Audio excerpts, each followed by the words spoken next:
शाला को जाते और घर वापस लौटते समय सत्या अपने साथियों को साधु संतों की कहानियां सुनाया करते थे। वह साथियों से आग्रह करते प्रार्थना करनी चाहिए, एकाग्रता का अभ्यास होना चाहिए और सदा संतोष और धैर्य से आगे बढ़ना चाहिए। कुंडम राजू का परिवार संयुक्त होने के कारण सत्या का बाल्यकाल वृंदावन के नंद गोपाल के समान 18-20 बालक बालिकाओं के बीच व्यतीत हुआ। वे सब बालक जानते थे कि सत्या से मिठाई, पेपरमेंट आदि प्राप्त करने के लिए असत्यता, चोरी, लोभ तथा छल कपट का सर्वथा त्याग करना आवश्यक है। सत्या में इन दुर्गुणों के अभाव का वर्णन श्री कुंडम राजू अत्यंत अभिमान से किया करते थे। वे कहते थे, मैं बच्चों के लिए भिन्न भिन्न प्रकार के रंग बिरंगे कपड़े लाया करता। सब बच्चों में कपड़े चुनने के लिए होड़ लग जाती थी, किंतु सत्या प्रारंभ से ही चुपचाप दूर खड़े रहते और कहते कि इन लोगों के अपनी पसंद के कपड़े चुन लेने के बाद जो बचेगा वही मेरे लिए ठीक है। श्री कस्तूरी जी लिखते हैं कि उन्हें बाबा द्वारा कहे गए कुछ शब्द याद आ गए। बाबा ने बड़े गूढ़ अर्थ में एक बार उनसे कहा कि अन्न उत्पादन के लिए मेरे पास किंचित भी भूमि नहीं है। सब भूमि पहले से ही औरों के नाम हो चुकी है।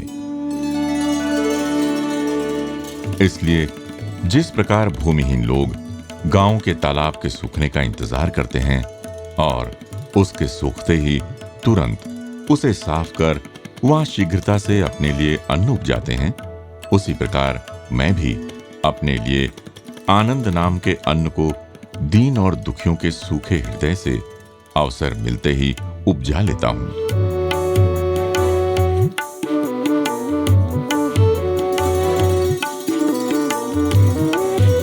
कुंडम राजू के ध्यान में यह नहीं आया कि जो बचेगा वही मेरे लिए ठीक है।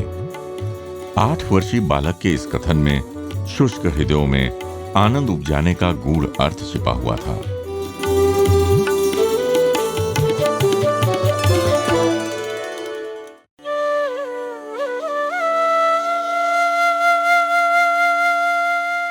बाल्यावस्था से ही सत्या को हिंसा से घृणा थी। मुर्गे मुर्गियों की लड़ाई आदि हिंसक खेलों को देखने के लिए अन्य बालकों के समान वो नहीं जाया करते थे। महा एकादशी के दिन पुट्टपर्ती के किसान चित्रावती नदी के तीर पर रेत में अपनी बैलगाड़ियां ले जाते और बैलगाड़ियों की दौड़ की प्रतियोगिता में जीतने के लिए वे बैलों को निर्दयतापूर्वक पीटते। इस हिंसापूर्ण तमाशे को देख अन्य लोगों के समान तालियां बजाकर उनकी सराहना करना सत्या को प्रिय नहीं था। उन दिनों वो चित्रावती नदी की ओर भूल कर भी न जाते। बाबा साक्षात करुणा की मूर्ति हैं।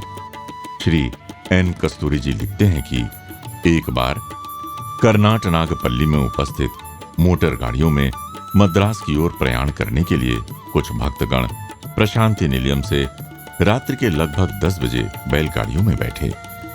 बाबा ने अटारी से ही आशीर्वाद दे उन्हें विदा किया। बैलगाड़ियों ने मुख्य द्वार पार किया। तब कुछ याद आते ही बाबा ने उन भक्तों को वापस बुलाया। बाबा की आज्ञा सुनने के लिए आतुरतापूर्वक वे सब भक्त दौड़े आए। बाबा ने कहा कि चित्रावती तट पर रेत आते ही तुम सब बैलगाड़ी से उतरकर पैदल ही चलना। बेचारे बैल इतना भार सहन कर गाड़ियां ढो नहीं पाएंगे, उन्हें कष्ट होगा। ये थी उस करुणा मूर्ति की आज्ञा। छोटी उम्र से ही सत्या को चलचित्र से अरुचि थी। कोत्तोचेरुवु या बुक्कपट्टनम में जब टूरिंग टॉकीज अपना डेरा डालती, तब आसपास के लोगों का रात भर जागरण होता। ईश्वर को अर्पित करने के लिए रखा धन भी लोग उन चित्रों पर व्यय कर देते। पेद्द वेंकप्पा राजू भी अपने बच्चों को लेकर उन चित्रों को देखने बहुधा जाया करते थे, किंतु सत्या को ले जाने के लिए लोगों को बहुत प्रयास करना पड़ता था। चलचित्र देखने से पहले ही उनकी टीका टिप्पणी आरंभ हो जाती। संगीत और साहित्य का रूप बिगाड़ते हैं। पति पत्नी अब शब्दों का प्रयोग करते हैं, देवताओं के स्वरूप को गलत रूप में प्रकट करते हैं।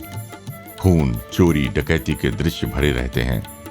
तब उनके पिता ये कहकर चले जाते कि जब तुम्हें इस प्रकार के चित्र नहीं देखने हैं तो तुम घर में बैठो। विश्व के पर्दे पर अवतार का लीला चित्र आरंभ हो चुका है। ये शायद ही तब कोई समझ पा रहा था।